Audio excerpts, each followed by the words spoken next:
Well, the holiday season is a fun time for giving and saying thanks. Too bad racers are really good at only doing the taking and saying see ya. Tonight, we ditch the points tally in the normal car lineup for something with a bit more comic relief. But too much argy-bargy, and you might get yourself booted off the Christmas card list. Welcome to Oran Park and some obscure track layout I'm frankly surprised iRacing even has, and the Ford Legends Coupe for some short wheelbase, short road course heat racing. Hi everyone, welcome back to Sim TV. Kyle Heyer, Connor Horn joining you tonight for this kind of an off week, Connor. No points tallying tonight, just some fun heat racing with this Legends 1934 Coupe.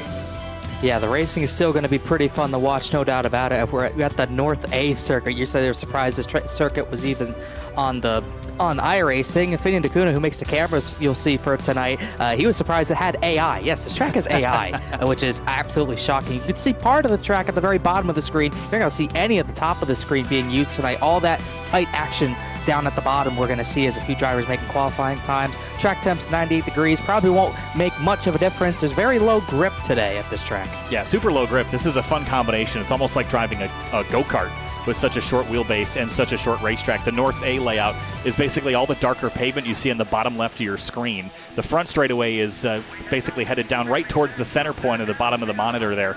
And then it's pretty much chaos after that. It's a fast lap. Just 47 seconds by the fastest drivers here tonight, Connor. Qualifying is underway. Of course, it's DJ Alessandrini on top, but with heat racing and with such an unknown combination, I think there's a lot to learn. Yeah, definitely a lot to learn in qualifying alone. You got to figure out how much you can push on the exits of these corners through the chicanes that this track has. There's going to be a lot to learn. You got to be very careful. It's going to be very important in these heat races for drivers to figure out how to race each other. How do you pass here? It's going to be really tough to figure out. Got to find out how to pass without making contact, which might prove tough for some drivers with such a tight circuit on our hands tonight. Yeah, a little over-under as well under the bridge here. Oran Park, of course, no longer exists in the real world. It was basically, I think now it's an apartment complex or something of the sort, but preserved here in iRacing for this evening's event. So again, heat races, we've got 2 of them, and then we'll be followed by a feature, 8 minutes, 12 minutes respectively, Connor. Yeah, just a few short ones, 8 minutes. Probably not going to get to the 12-lap count, so you'll probably see about 9 to 10 laps of racing in these 2 heats. We'll see this 13-car field split into probably 6 and 7, if I had to guess, and probably going to be a little important if we're talking about, as it looks like Ken Alceel goes over that Yokohama bridge, it's going to be important to get maybe track position because you don't want to be the one having to bump into people trying to make time up and make passes. That might be the main way you see passes tonight. Well, DJ Alessandrini will give us an onboard here. Let's go for one more lap. He's going to pull over. Maybe Ken Alceel will treat us. He's about halfway through a lap at this stage. But it's just such a quick flick, turn around, use that short wheelbase to rotate and rev these things out. You mentioned, Connor, when you're practicing before this, how much these things rev. They really do rev up high. Yeah, they go to about 11,000 RPMs, which is really shocking to me. When I was trying to run the track, I was short shifting basically because I'm just so used to actual cars, like the Cup car, for example. It gets up to 9K. That's pretty high as it is, but this goes even higher. By the way, I was 3 seconds off Alessandrini's time, so no, I am not driving tonight, but it's definitely a fun combo and a very fast combo and a very tight combo. All our top 5 are separated by only about 1/10 of a second. No one's really separated themselves at the top so far. Yeah, there's Morgan Burkhardt in the number 2 as well. Usually right on par with Alessandrini, but how about Alejandro Sendra up into 2nd place? It's a very solid start to his evening here. And again, no points on the line. This is just for fun, and Alejandro jumps right up onto the mix. I think he is a one-off, isn't a driver we normally see, and I think Tristan Rogers is one of those as well. We might have seen Tristan before, but just a fun week to not have to worry about points accumulation here in the DC region SCCA Virtual Racing League as the holiday season is well underway. And again, wishing everyone a happy Thanksgiving here this week, and of course we'll go back for a couple more weeks of action before we have the Christmas holiday at the tail end of the year. And we'll actually, we were talking about a pre-race that we thought these would split. No, they did not split. It's going to be a 13-car heat. It will, I believe, set the field for the main race. So obviously we'll skip the constellation race as well. So I thought we'd see a little bit of spread out action between 6 or 7 cars to start. We're going to have the full field for one quick race before the main event. Yeah, this should be pretty interesting, I think. Because we only have one heat. It's going to set the grid for the main race. That means we're only going to be racing for about 20 minutes in total, 8 minutes in the heat, 12 minutes in the feature, as DJ Alessandrini is going to lead us to the green here. John Schwartz, Trent McMillan just left a grid. No pace lap. It's standing starts only. We're about to go racing in the DC Region Virtual Racing League SCCA on an off week for fun at Oran Park in the Legends 34 Coupe. 8 minutes on the board, should be about 11 laps. And waiting for that green flag. Still waiting on McMillian, so until he grids, we will be in holding pattern here. And there he goes, so we should be starting any moment. And here we go, Alessandrini, Alejandro Sendra on the front row. And green flag flies. 8 minutes on the board here at Oran Park. One car did not go. And off and away into the first corner. That was Ken Alciel who didn't go. Started third. He's going to go all the way to the very back. I'm not sure if he was expecting a standing start, but somehow no one hit him. We already have a crash in the back. It's the 43. That's Louis Lacey. Yeah, so he's gone around. Alessandrini leads Sendra, Chrissy, Burkhart, Jake King. It looks like King might be under pressure here from Jake King, and then John Schwartz right behind. A little lockup there. Tristan Rogers and Giancarlo Schooler getting together. Yeah, they maybe a little slight tap there, but they're all good. Trenton McMillian and Nathan Brackman just ran into each other a little further back. As you can see how tight the racing gets. You can't go side by side through that chicane. We talked about it. They somehow made it work, though. You do not want to hit that bundle of tires or else your race is over. Here comes Alciel up the inside. This is already very tight action. Yeah, this is good stuff here. Adam Kobach is in this mix as well. That's that red car. The 85 is going to tag Schooler and send him around. Yeah, just a little bit of a deep dive up the inside. I actually think Schooler might have turned in a little bit there, but no damage. Even it's a good thing about these cars. The wrecks are probably not going to hurt you as much unless you hit those tires. That's the only thing that will probably kill your race. And another lunge there from Tristan Rogers in that pink number 6, chasing John Schwartz in the 3. That's that Busch Light 1934 Coupe. A little tight there out of the corner. They're going to go side by side towards that tire chicane. Connor, you pointed it out. You do not want to hit that thing. In practice, I got it myself, and not a fun time. Yeah, not a fun time. It's very tough to not hit it because you have to get over to the driver's left to make that corner, but you don't really have the time to because it's outside of a circuit it is. So you're going to see a lot of drivers flirting with that bundle for sure. Jay King closing in on Morgan Burkhart here in the number 2. This is for 4th. I love this combination is just such a riot. It really does feel like you're karting.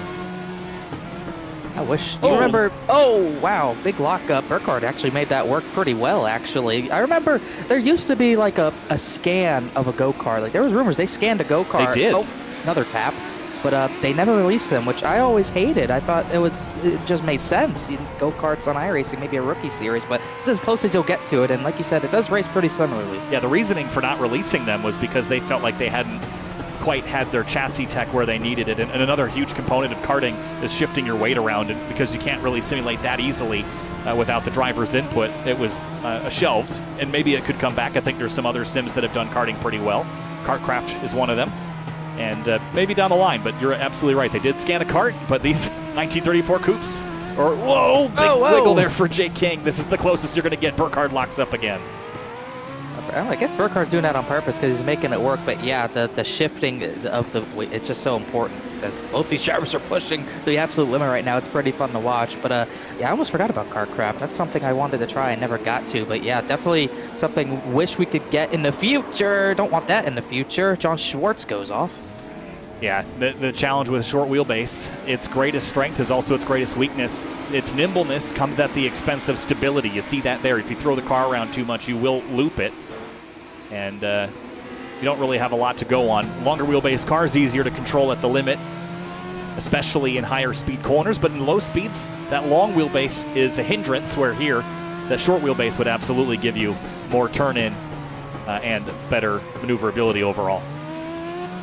It makes for a fun track like this. It makes it race really well where you're sliding off some of these corners with no grip. It makes these drivers really have to think about their entries and exits like they would with any sort of car that they're driving at bigger tracks. So it's kind of what makes this combination work as well as it does. So 5 laps down, 4 minutes to go. So we're going to land right on target there with the time. 8 minutes of racing. There's Alejandro Sendra. This is a battle for second between himself and just behind it's Jack Chrissy in the number 10.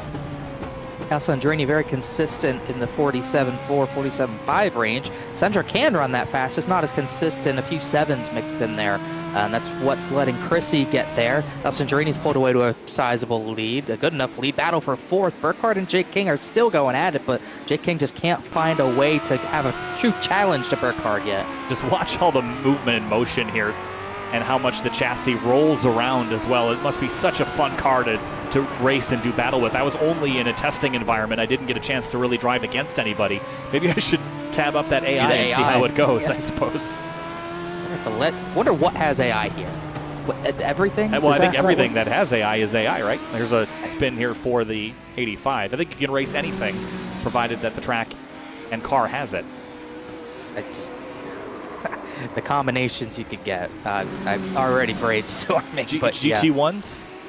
Yeah, Indy cars? Here's Jake King under Burkhardt again. He just can't get alongside the two, and he needs to get alongside to be able to initiate that pass. I don't think you can really outbrake someone into there because the braking zones are so short. Yeah. Their best chance would probably be the turn right after you go over Yokohama Bridge. As you can see, Burkhardt's really shifting that thing out there. That's probably the longest straightaway on the circuit. You don't really have enough of a run in the turn number one to make anything happen, but the most speed you'll have is going down off the bridge. So if he's close enough there, it's probably where he can stick it up the inside. But even then, that's still a very tight corner to make happen. And it's a braking zone when you're turning in, which makes it even more difficult. Oh, Burkhardt has not been able to get away from Jake King. So King continues to pressure him in that red and black car in tow. And Tristan Rogers is in that pink number 6, not too far behind. Burkhardt's in a bit deep. Jake King loses a spot there to Rogers. What was that all about? Weird. Like he had a slowdown, maybe? I don't know where he would have gotten it, but loses a spot because of it. Yeah. My Little Pony coupe is really wreaking havoc on the field right now at the 5th. And Alessandrini is losing maybe a little bit of ground to Sendra. Not enough, but Sendra has gotten a little bit closer. Alessandrini 0.8 of a second out ahead of the number 5, as you pointed out, through this little sling chicane, I call it. You're not really lifting through there. You're just getting the car pointed and then accelerating right back through it. The sling cane. I don't know if that works. Alessandrini's getting into some traffic, and that will allow Sendra to close up.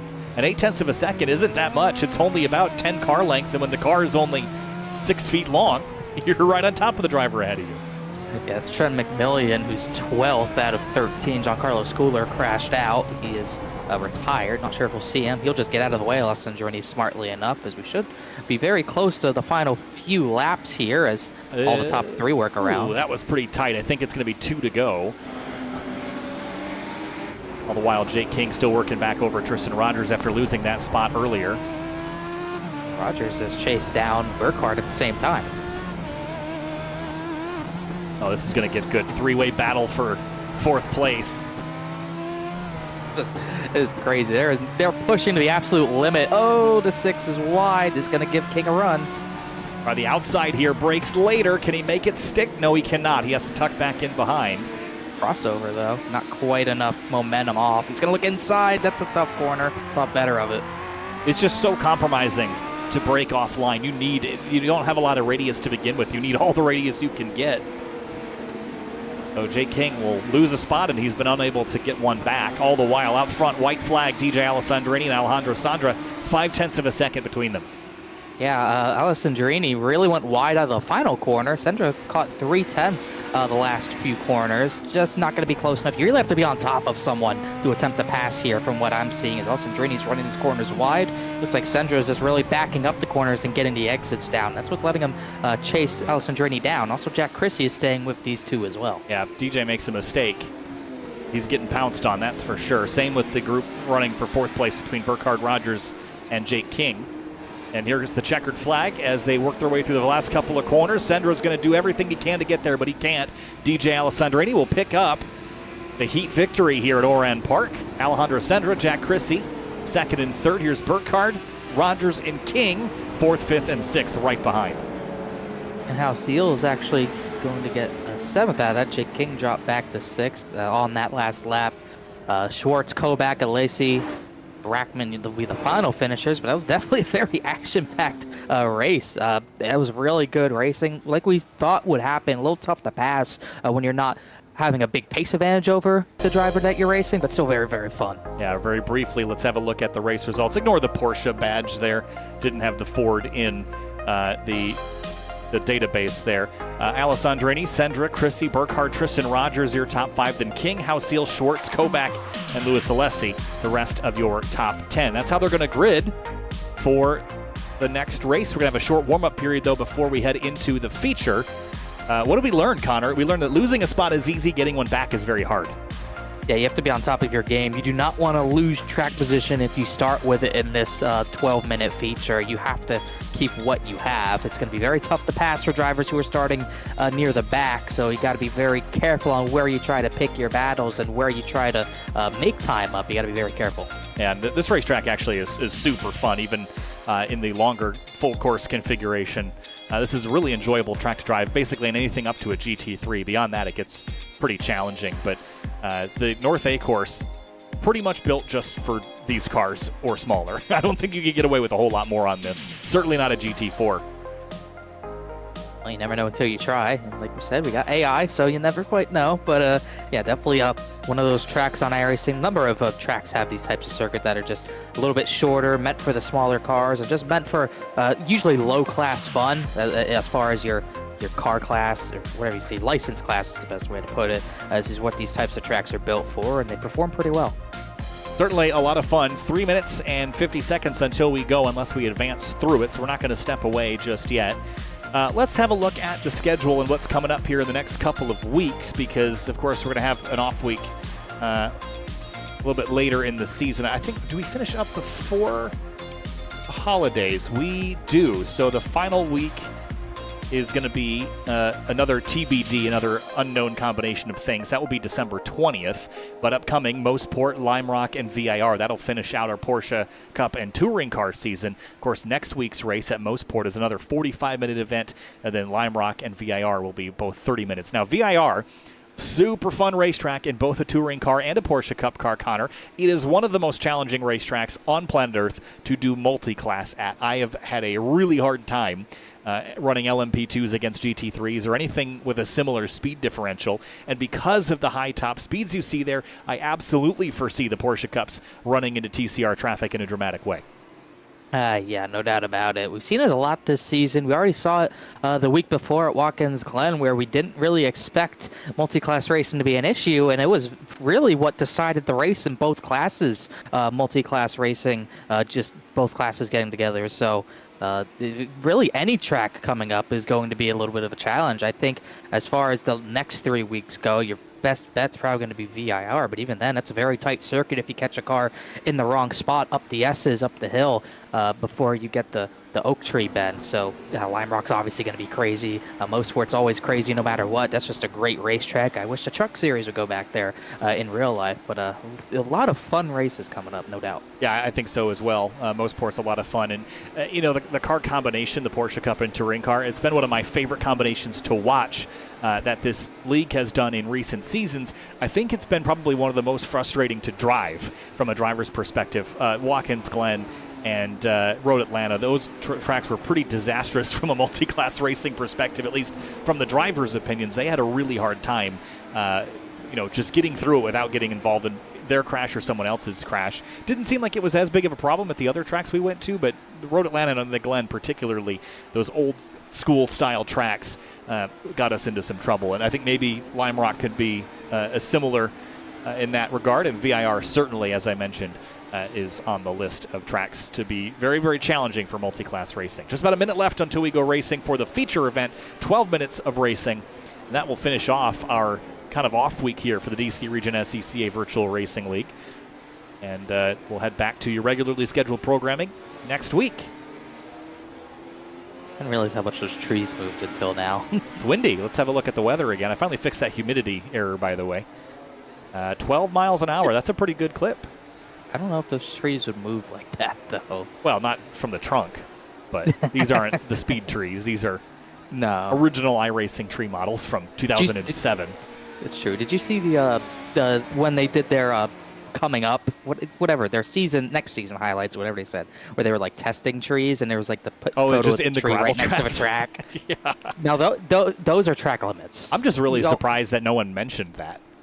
I saw one like meme tweet about it, about track limits. The tree is the track limit. You go off, you die. I guess I was surprised that I didn't see a comment on the forums asking what that was all about. Why? Yeah. As if someone was confused and didn't understand that was just for testing.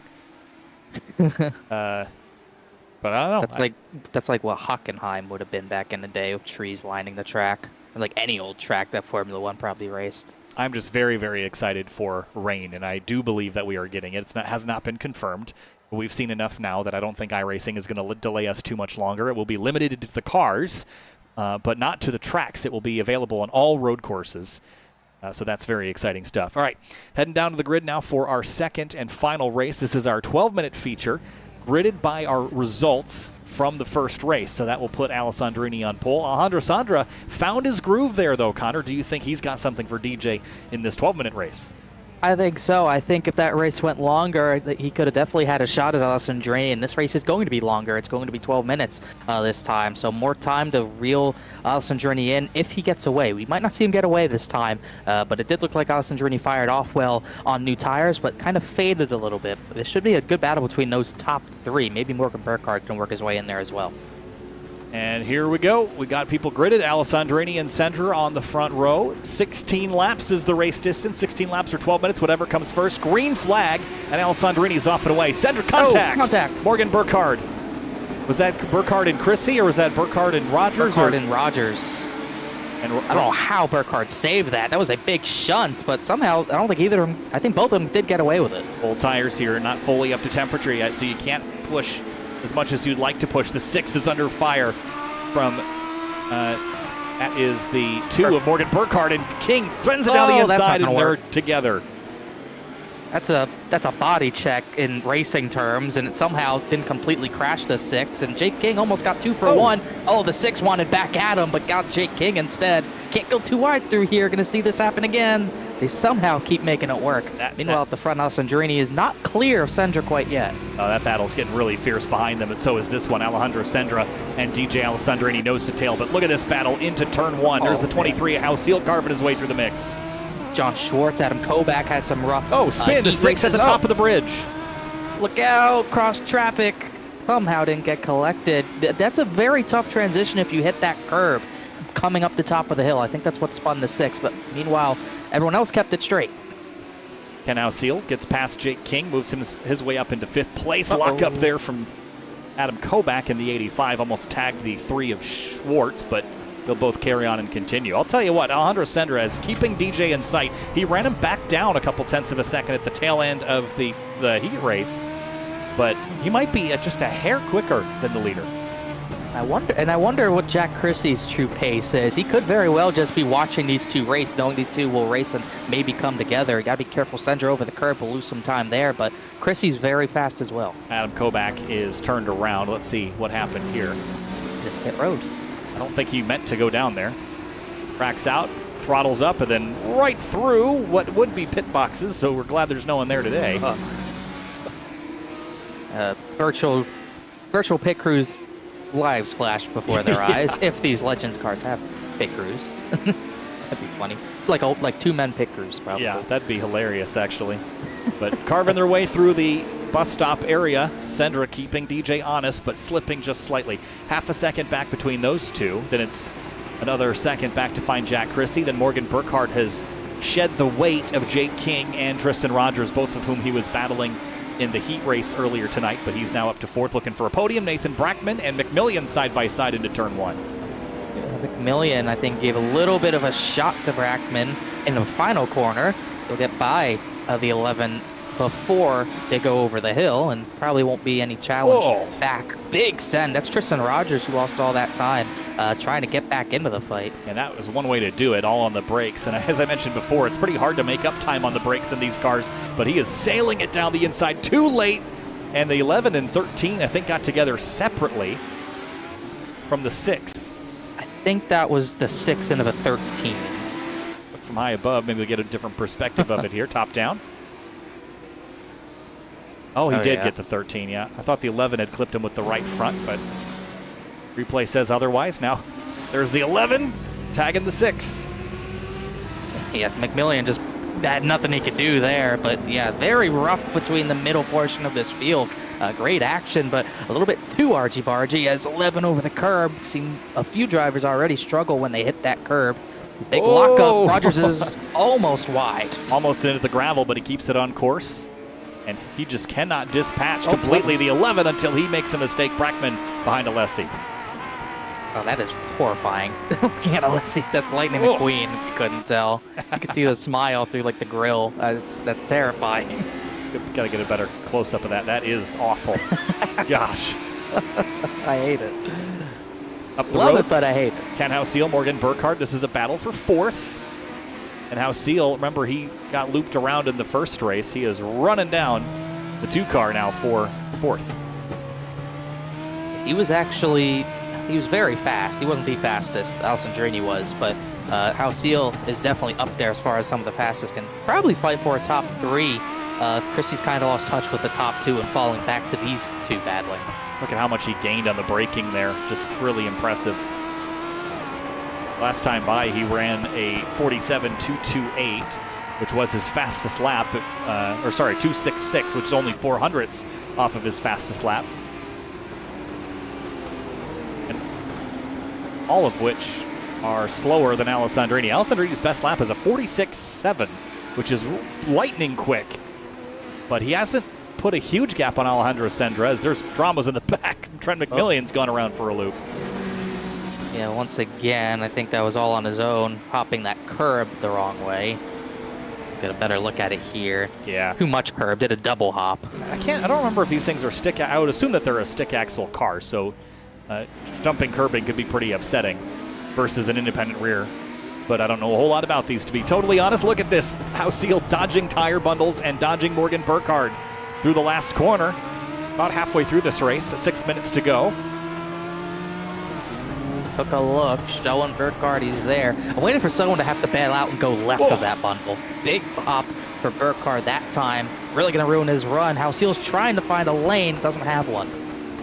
Yeah, now you just got to figure out you have to outsmart the guy. Here he goes up the inside. Brakes earlier. Burkhardt, stout defense there, was able to keep back the 23, and this is bringing Jake King right into the conversation. This is going to put the pressure on House-Seal to get the pass over with. Yeah, that was very good defense by Burkhardt. Just immediately took the apex from Ken House-Seal, who was hunting for it immediately. So really good job making this tiny car as wide as it's kind of hard to make it wide. It does help when the track is pretty skinny, but he's still doing a very good job. Laps are ticking down, just over 5 minutes to go. Alessandrini's built out a 1.1 second advantage. But battle for 4th, as it was in the heat race, is the hot topic in this race. Chrissy has pulled away from this battle. These 3 are going to battle pretty hard and not be able to gain anything on the drivers ahead. So this is strictly for 4th, the way it's running right now. Burkhardt not as fast. House-Seal's, looking every way he can, just not close enough to really have a legitimate lunge there. Watch the curbing. Yeah, he almost got into the back of Burkhardt there and was able to back out. He's chancing Burkhardt, little touch, just the slightest. The tiny taps are okay. You just don't want to slam the guy. It will not leave a good impression. You don't want stuff that happens in this race to carry over to the actual 30-minute races we come back to. You would hope that it wouldn't, but no. We have also seen special events in leagues in the past that have led to dramas in the main races. Usually on the oval side of things, but these cars, while they are run on road courses, they are run on ovals in the real world as well, and that's actually one of the rookie paths in iRacing is to start with these cars. It's funny. I think way back when there weren't too many cars, Burkhardt in the grass, going to spin, and House-Seal's going to take that. No, he got sideways. A lockup and over-under. He's back through. House-Seal gone for a moment. Reappears back ahead of Jake King. That was phenomenal defense there after a mistake from Morgan Burkhardt. Locks it up and then keeps the overlap there. House-Seal bobbles. House-Seal hopped. That's what allowed Morgan to keep the spot. Then they kind of traded wheels there. He hopped the curb like we saw McMillian do, so House-Seal almost had it. But as the guy in the Geico commercial says, you got to be quicker than that. Well, as we pointed out earlier, it seems like this car and track combination, one thing to get past. It's a whole other thing to repass. You're waiting on a mistake. It's very difficult to force an overtake otherwise. And Ken is going to have to size him back up all over again. Really late on the brakes, contact. Man, I think Halcyon gave him the room to straighten it back out, but Jake King and John Schwartz are like, come on, make the pass or something. That's the thing that's going to really hurt Halcyon here. If he doesn't start going, one of these guys behind him are going to try to take advantage of him. If you don't do it, I will instead. 4 laps to go, might even be fewer than that. Jake King just said over the radio, keep giving him hell. Clearly content to watch this battle as they come up on McMillian. Yeah, lap traffic here, so where Burkhardt ends up passing this number 13, that's going to open up an opportunity potentially for the trailing 23, that brown and black machine. Oh, McMillian. Well, never mind. Makes that easy. That helps. It sure does. So line astern, 4 cars for 4th place. When does the cookie start to crumble here? There's Halcyon into the back of Burkhardt again. Oh, can't do it here, but this is as close as he'll probably get without hitting him, so he might have a look into turn 1 if he could stay this close. Another tap, keeps hitting him. He's just leaning on him at this point, but he lost a little bit too much time. He might have a look, driver's left. On the outside, he's going to just get into the rear bumper, throttle back up again through the chicane, running out of laps, running out of time. 2 minutes left. Halcyon looks left, looks right. Little bit of contact in the braking zone, but trying the long way around. That's not going to work. Can King cross him over? Ooh, another lockup.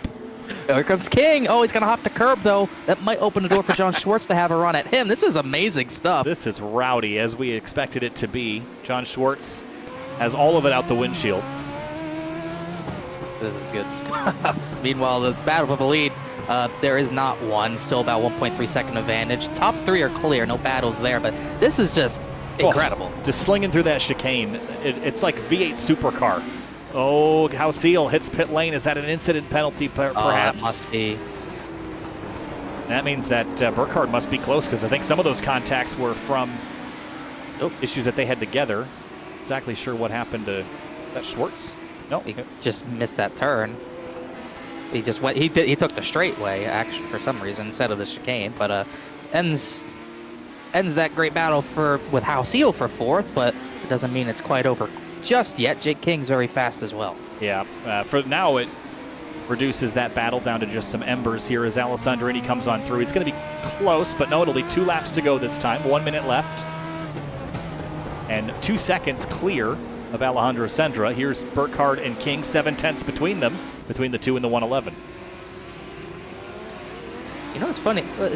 Yeah, the instant count penalties are at 17x. I think he said he got the 19, so that's definitely what did it, which is a shame, but it was a great battle. I'm surprised they had those turned on totally Yeah, I was about to be say. totally honest. A little surprised, yeah. Probably an oversight, but I don't think anyone was expecting to have to see that in play. Either way, battle for 4th, not quite over yet. Jake King, he's got a little bit of traffic to deal with. Burkhardt does, but King is hustling. And they're going to run out of laps because Alessandrini is coming around to the white flag and off the windshield here. Look on the left, there's that white flag. 13's returning from the pit lane. And just about a minute left of racing to go. Look at Jake King chasing Burkhardt down. He knows he's going to have, I don't even know, what is this, a half a mile, not even, to get it done. 0.66 according to iRacing, so we'll go with that. So this is the final lap. Alessandrini way clear of Sendra, who's dropped back close to Christie, but that won't be a battle. But big run here. He might have a look. On the outside, that's hard to get the thing slowed down, but it's 2 left-handers here. I don't know how you're going to keep that overlap all the way through it. He will not, and he's not even going to have a position into the right-hander. It's just a sequence that does not allow you to get where you need to be. Alessandrini, though, works his way through the last couple of corners.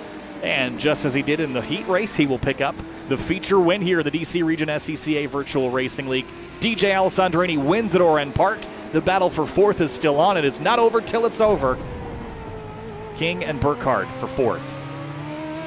Just didn't have enough of a good run through that middle section. Burkhardt holds everyone off somehow. Wow. King 5th, Schwartz 6th.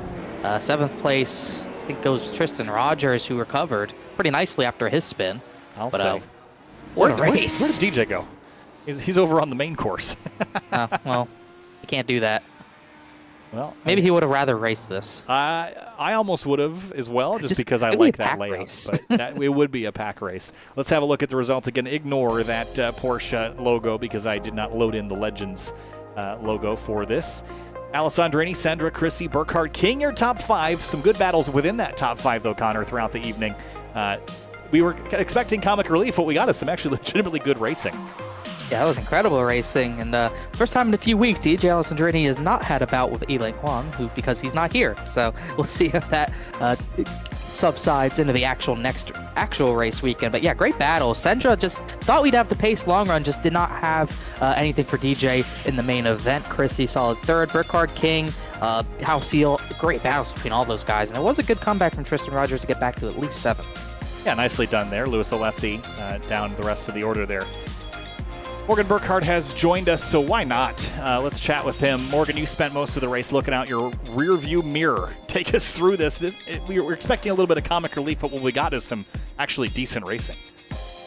Yeah, no, I I had a car that had tires for about 2 or 3 laps at most, so I spent a lot of that race just kind of drifting around, burning off the rear tires, trying to get the car to go into a corner. But yeah, just really white lining it in the most of the second race, just making sure that I put the car in the right spot so that nobody could really get underneath me going into a corner, because the way that the corners are shaped, it's not easy to run around the outside. And so with this out of the way, this is kind of an off week as far as points are concerned. Allow you to focus and be a bit more clear about the next couple of weeks, because we head to Mossport, Lime Rock, and VIR, all of which are pretty fast racetracks, and there's big ways to go off at all those places. Yeah, and this is the other thing that's nice about those tracks, is that if you do go off, it's all downhill, so everything is working to your advantage there. But yeah, it was nice to have a little bit of a break week, and then we can go back for the rest of the season. I do like all of those tracks. I just need to get a little bit more comfortable in the Cup car to run with DJ and Yelling, because they're ridiculously quick in the car. So I'm looking forward to it. I feel pretty comfortable at the rest of the tracks this season. Should be fun. Morgan, thanks for talking. Thank you. Let's talk to Jack Chrissy. Ran third tonight, just behind Alejandro and DJ. We were talking with Morgan, and we made the point that, I think we expected coming in expecting a bit of comic relief, but we got some really interesting racing. And you were kind of in no man's land a little bit tonight. What'd you see out your windshield? Yeah, no, I need to watch the race, because it seemed like everyone behind us was having a really good time. But I was sitting there just trying to find places to pass. I'm like, unless I decide I want to dive bomb someone, or maybe make a move through that left and bounce into the next guy, maybe. But I don't know. It was interesting. It was fun trying to keep up with those guys. But yeah, it was. I don't think we were the entertainment for the night. Well, certainly there were some good battles for fourth and beyond. But all right, we've got the comic relief out of the way. Back to the big cars next week at Mossport. Mossport, Lime Rock, VIR. Pick one. What's your favorite? Ooh, actually, I think Mossport is. Every time I've been there, it's just a fun track. It's pretty tough, and I think in the Porsches it's going to be really hard. So it's a lot of fast corners, and the car doesn't like it. So it's going to be interesting. Going to be interesting for sure. Jack Chrissy, maybe not the most interesting evening running third, but a podium nonetheless. Jack, thanks. No, definitely. Thank you, guys. And DJ won this one by hello. Hi. You won this one by quite a bit, but this was a fun combo. I drove some laps in it. Connor drove some laps in it. A little bit of comic relief. We had some good racing, actually good racing in the mid-pack there, DJ, but this has got to be good for the lizard brain. Just a lot of reps. Oh man, that was tough, Kyle. That was I've never the car felt like I was like skipping across the ground most of the time. I never used the smoothing slider for the force feedback, and I had to move the smoothing up a lot, because it's like I feel like I don't know what the iRacing mannequin man that was actually driving the car feels like, but like just holding the wheel, I feel like I went through it today. It was that was a tough one, just physically. You wouldn't expect it to be so physical, but it was. Might just be easier to just bench press the whole car, to be honest. Honestly, yeah. Let me just do a couple reps on the car and we'll call it good. Yeah, but anyway, I mean, we came in and just expecting it to be kind of silly fun, and we actually got some really decent racing in the mid-pack and beyond. But with all that out of the way, back to the big cars next week. Mossport, Lime Rock, VIR. Some challenges in those, especially VIR, I think will be a challenge in that multi-class format. What do you think? I think VIR is actually going to cater pretty well to the what the cars, like how the TCR cars and the pickups interact with each other. Just because I think you'll get a lot of the straight line passing done. I think they're fast enough where you can pass, like in the beginning of the S's. I could see some carnage happening at the top of the S's. I think Lime Rock's going to be the much tougher one. That track is always notoriously. I mean, they call it the bull ring for a reason. Like that track is notoriously tough with multi-class, and the cars already don't get along very well. So, like anything through West Bend or I'm not even sure. Are we running the layout with the jump? Because a pickup over a jump for 30 minutes might be its own little challenge. Ooh, that's a good question. It says Lime Rock Classic on Sim Racer that's the Hub. jump then. Yeah. So I'm gonna learn how to fly a pickup. Get your pilot's license there, maybe some VFR clearance before we head to Connecticut. But DJ, thanks for talking. This is the first stream on the new setup here. The neighbors didn't text Ooh, I can't wait to check it out. Well, it's not the 2PC setup just yet, but it is the new room. And neighbors didn't text me yet yelling at me, so I think we made it through a stream without bothering anybody. If they start yelling at you, it's time to get sound deadening stuff and lay it on the floor. I mean, I have some, but I didn't have time to install all of it. But everyone around seems pretty dope, so it's going good so far. Cool. Well, congrats, Kyle, on the move. Thank you. It's almost done, so we're feeling good. So thanks, DJ, and happy Thanksgiving to you as well. And my cat is in the way, so I can't drag you off my screen. That's fine. I will leave. Thanks. Happy Thanksgiving to everyone in the WDCR League, and happy Thanksgiving to you guys as well. All right. Thanks, DJ. Later. There we go. The cat was in the way on the screen. I couldn't even click it. All right, Connor. Short racing. Fun, though, tonight. This car, we've always known it's good at road courses. It's been fun on road courses. At least I've heard that. I haven't seen it, at least here on Sim TV, until tonight. Final thoughts? I think it was great. We should do this more. Yeah, I'll definitely see how the AI race here if the Legend cars have AI. But yeah, definitely fun. Very good racing. The battle for fourth might have been one of the best battles of the season. It came in an unofficial race, so really fun stuff there. Back to normal the next few weeks, and this wasn't comic relief because of how good the racing was, but it was definitely a relief because it was just a fun night, a very fun night, and we'll get back to business for the next 3 weeks after this. And that'll do it here for the DC Region SCCA Virtual Racing League. From Sim TV, Kyle Heyer, Connor Horn. We'll see you next time out at Canadian Tire Motorsports Park. Most Sport for the next round of the Porsche Cup and TCR Championship. Thanks for watching. We'll see you next week. Happy Thanksgiving to all. See you next time.